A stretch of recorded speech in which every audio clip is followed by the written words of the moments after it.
Hola Edgardo, ¿cómo estás? Un abrazo. ¿Qué tal, Rubén? El gusto de saludarte. ¿Cómo estás? Bueno, eh, primera pregunta, ¿cómo ves el balance de la gestión de Alberto Fernández y Cristina Fernández, si querés le agregamos, en el 2020, un año de gobierno? ¿Cuál es tu balance?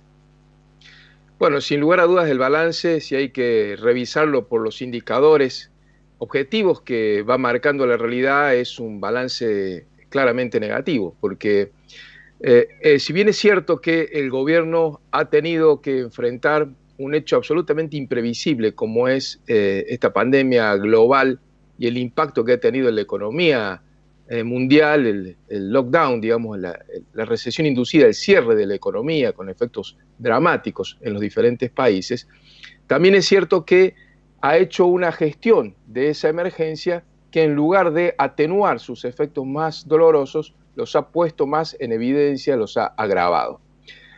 Cuando el gobierno comenzó, tuvo, como todos los gobiernos, una etapa de expectativa, de ver para dónde iba, de tratar de entender cuáles eran las señales que daban. Ya en ese momento el gobierno demostró que no tenía un rumbo estratégico claro respecto hacia dónde tenía que ir para una economía que ya estaba en terapia intensiva antes de la pandemia, con indicadores muy graves ya antes del problema del coronavirus. Luego sobrevino la pandemia y el gobierno puso, o la sociedad se vio enfrentada a dos ejes que el gobierno expuso con claridad: la salud y la economía. Cómo preservar a la sociedad de los efectos drásticos de la pandemia del coronavirus y por el otro lado, cómo tratar de que sus efectos recesivos en la economía fuesen atenuados, fuesen lo menos graves posibles. Si vemos al final cómo está terminando el año, vemos que ha habido indicadores muy comprometidos para esos objetivos que el propio gobierno se fijó. Respecto de la salud, estamos llegando al final con más de 40.000 argentinos muertos por la pandemia y vemos también que ha hecho como una parábola recursiva, lamentablemente, la gestión política del gobierno de Alberto y Cristina Fernández respecto de la pandemia del coronavirus, caracterizada por un estilo claramente simbolizado en el ministro de Salud, Ginés González García, que tiende a subestimar los problemas y sobreestimar las soluciones. Lo vimos al inicio, cuando se negó la posibilidad de que la pandemia del coronavirus pudiese llegar a la Argentina. Era una cosa que acá no iba a pasar, que no iba a ocurrir. Finalmente ocurrió con toda la contundencia y la gravedad que ya conocemos, pero el año está cerrando con un desperdicio de la segunda oportunidad que tenía el gobierno para ver si lograba recomponer esa mala gestión sanitaria, que era la expectativa de la vacuna. Y llegamos a final de año con un bochorno en el manejo del tema de la adquisición, la compra, el traslado y la distribución de la vacuna. Realmente el gobierno hizo todo lo que no debe hacerse en términos de imprevisión, de procrastinación, de esperar que las cuestiones se resuelvan solas por el tiempo, en fin, deficiencias graves de gestión que hacen que la principal expectativa en este momento, que era la vacunación, también esté como ahí en un limbo que no se sabe hacia dónde va a ir, mientras ya otros países de la región y del mundo están apostando a esa expectativa de salida que es la vacuna para el coronavirus. Esto además se complementa con los efectos en la economía. El hecho de que el presidente haya puesto como prioritaria la salud y como que después se veían los problemas de la economía, lo único que consiguió fue que se agraven los dos problemas, el de la salud y de la economía. En la economía estamos viendo que una caída de la actividad récord, superior incluso a la de la crisis de principios de siglo en la Argentina, una profundísima caída del Producto Bruto Interno, niveles de desempleo por encima de los 2 dígitos, la inflación que no cesa de aumentar, pese a que durante buena parte del año los comercios estaban prácticamente cerrados, no había presencialidad, posibilidad de actividad comercial, lo mismo los precios no cesan de subir y esto se debe claramente a los defectos del diseño macroeconómico del gobierno, fundamentalmente al exceso de emisión monetaria. Y vemos también efectos sociales muy graves. La pobreza y la indigencia se han disparado a niveles inéditos. Prácticamente, si se registra absolutamente todo el impacto de la pobreza en la Argentina, uno de cada dos argentinos está por debajo de ese umbral, o prácticamente una buena parte de los argentinos está bajo la línea de indigencia también. es decir, indicadores sociales muy pero muy graves. Esto además dentro de un contexto donde el gobierno, amparado en la emergencia sanitaria, Rubén, tuvo herramientas excepcionales inéditas también. Tuvo vigencia del estado de excepción. Hubo un gobierno, y lo sigue habiendo, por decretos de necesidad de urgencia, con la suspensión de libertades individuales, del derecho de reunión, del derecho de protesta, y también con la limitación de las actividades de los otros poderes de la República. Durante mucho tiempo estuvo paralizada la actividad judicial y sigue trabajando incluso por debajo de lo que serían las expectativas normales de funcionamiento de la justicia. Y en el caso del Congreso también es como que se neutralizó el debate público a través de la imposición del sistema de sesiones virtuales o remotas, que al principio solamente iban a tratar temas vinculados con la pandemia y terminamos el año tratando todo tipo de temas, incluso aquellos tan controvertidos como el caso de la legalización del aborto, que hubiesen ameritado una discusión presencial, teniendo en cuenta que se trata de la exposición de argumentos que lindan con la objeción de conciencia.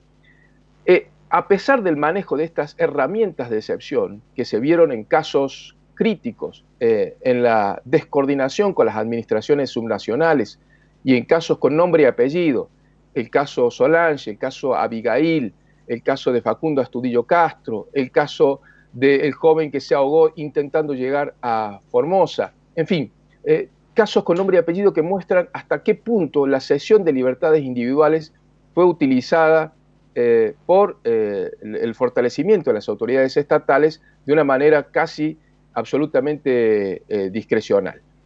Es decir, el gobierno con todas estas herramientas lo que ha conseguido a lo largo de un año es que la situación sea peor de la que tenía cuando asumió. Y no solamente por la desgracia o el infortunio de la pandemia del coronavirus, sino también fruto de la gestión que hizo de esa misma emergencia sanitaria. Y en ese contexto, Rubén, es que prácticamente está terminando el año y se avecina el año del primer examen electoral del gobierno. Esto hace que también dentro del gobierno se comiencen a acentuar algunas pujas, algunas disputas intestinas, se vean algunos gestos de nerviosismo, fruto de que hay que enfrentar ahora el dictamen de las urnas y la situación social prácticamente indicaría que hay una masa crítica de vasta disconformidad con respecto de la gestión del actual gobierno. Se ha hablado mucho, se ha escrito mucho también de las disputas entre Alberto Fernández y Cristina Fernández. Yo creo particularmente que en muchos casos esas diferencias son sobreactuadas por los actores, tanto por Alberto como por Cristina, a los efectos de tratar de subsumir dentro del oficialismo al sistema en su conjunto, es decir, que actúe todo dentro del oficialismo como si fuese oficialismo y oposición, todo englobado en una misma fuerza política. Y esto le permite soslayar el debate con la oposición real, digamos, la que disiente del programa estratégico del gobierno actual. Yo creo que en algunos casos esas diferencias están sobreactuadas, pero también son reales, como por ejemplo en el eje de la política vinculada a la justicia. Cristina Fernández, que había declamado antes de la asunción del gobierno que consideraba que la historia ya la había absuelto y que el triunfo en las elecciones de alguna manera confirmaba esa absolución histórica de todas las imputaciones que se le habían hecho por irregularidades durante su gestión de gobierno. Bueno, lo que está viendo es que esa absolución histórica o no existe o no es concreta, puesto que no se ve en los expedientes judiciales que esa absolución termine de concretarse y que la liberen de culpa y cargo y que pueda reivindicarse como inocente frente a la sociedad argentina. Pero tampoco se ve en la sociedad esa absolución, exceptuando por el núcleo duro de sus seguidores, que es una fracción alta de la sociedad, un tercio de la sociedad. El resto no la ha absuelto para nada, no cree que Cristina sea inocente de muchas de las cosas que se le han imputado y que están investigándose todavía en la justicia. Como llega ya el año electoral, Cristina entra ahí en una crisis de nervios respecto de la imposibilidad de ver que este objetivo de que sea absuelta de las causas que ella tiene pendientes se pueda concretar. Y eso sí genera una tensión pública dura con el presidente y sobre todo genera un conflicto de poderes, porque ya en la última embestida que hizo Cristina, se individualizó uno por uno los miembros de la Corte Suprema de Justicia y les imputa concretamente a ellos una actitud supuestamente persecutoria, con el ánimo de generar un disciplinamiento del Poder Judicial que le permita a ella zafar, a ella y a buena parte de su estructura política, zafar de las imputaciones que tiene en su contra. Esa sí es una amenaza real para la unidad del oficialismo.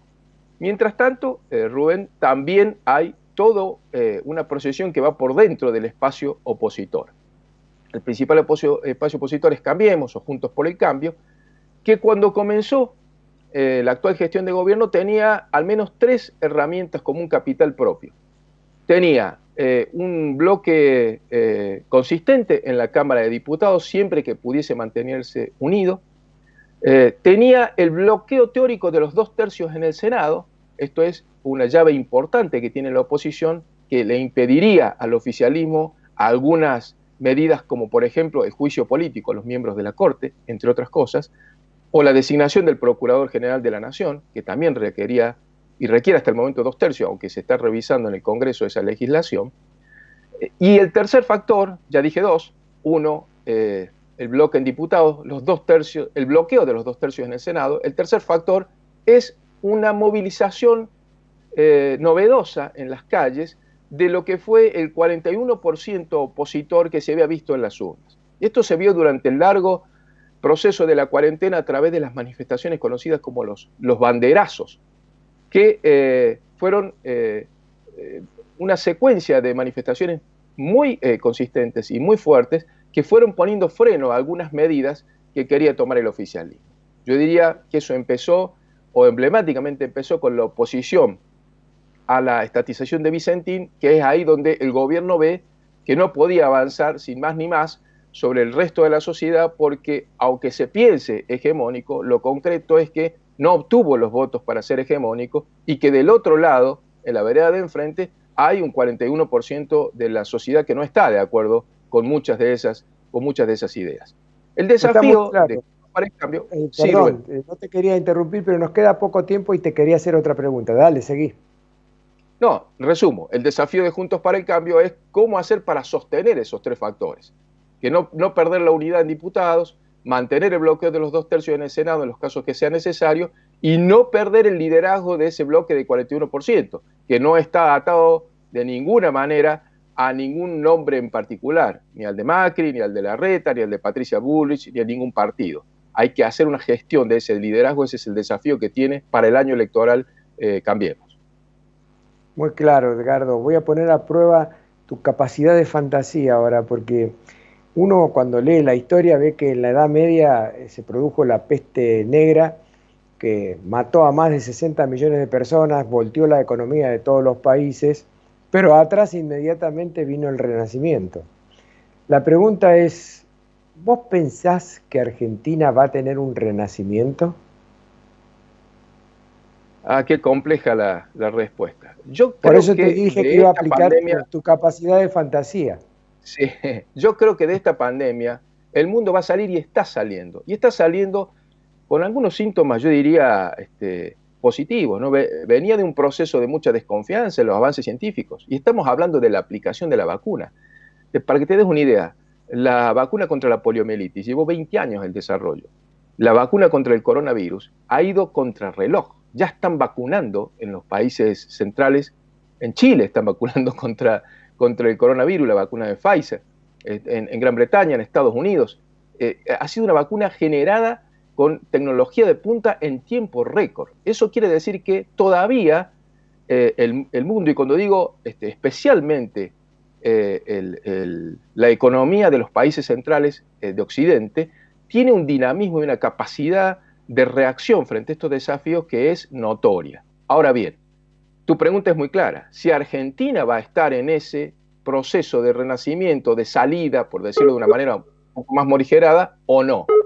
Yo creo que si Argentina sigue queriendo no estar, si sigue queriendo atarse al carro de aquellos que van al atraso dentro del esquema global, de aquellos que siguen apostando a esquemas económicos perimidos, ya inexistentes, si queremos seguir siendo socios de Venezuela, si queremos seguir siendo socios de Irán, Y esa es nuestra estrategia geopolítica. Seguramente que en el proceso de renacimiento, de resurgimiento de la economía global, Argentina no va a estar. En eso no me permitiría ser muy optimista, Rubén.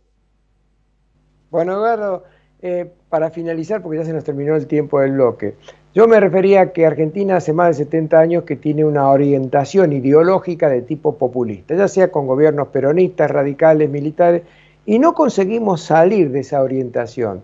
Por eso te pregunto si vos ves en el futuro que hay la posibilidad de un renacimiento. Ojalá lo hubiera, Rubén. Lo dijiste muy bien. Hace poco leías un escrito de Lori Sanata, el historiador italiano, que indica que Argentina es un caso inédito de decadencia en las últimas décadas. No ha parado su línea de decadencia, es una caída constante. Y si vemos esa caída es desde el momento en el cual eligió, esto que vos decís, el populismo como una forma, como un pensamiento mágico que nos haría suponer que por ese camino llegaríamos a algún lugar eficientemente, exitosamente. Está La bien. única oportunidad que tiene Argentina es abandonar ese camino. No sé si Así. podrá hacerlo con este gobierno, pero es la única alternativa que tiene. No lo pudo hacer con Macri, ¿te imaginas? Bueno, se nos terminó el tiempo, Edgardo. Te mando un gran abrazo, que tengas felices fiestas y nos veremos el año que viene. Gracias y felices fiestas para vos y para toda la audiencia.